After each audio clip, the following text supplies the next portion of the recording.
Let's turn now to God's Word, and as I say, we're continuing in our series on the kings of Israel and Judah.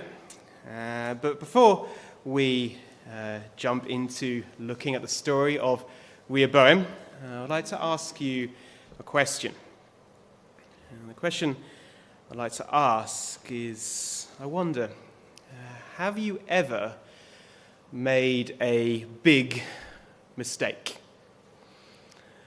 Have you ever made a big mistake? I can see people nodding at me, and I'm sure we all have made big mistakes in our life. Perhaps it was a foolish mistake that had consequences that you never imagined. Perhaps it was a sinful mistake, a mistake where you did something that you knew was wrong, and the effects of it have been catastrophic. Well, we're going to be learning about someone this morning who made a big mistake, who at the time perhaps didn't think it was a mistake, but the effects of it were devastating.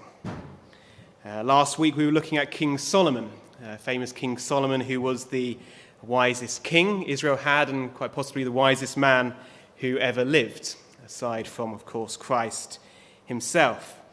But in chapter 11, we learn that King Solomon dies.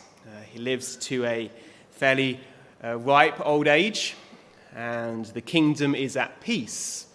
And God has greatly blessed Solomon's reign despite the sin of his old age. And his young son, Rehoboam,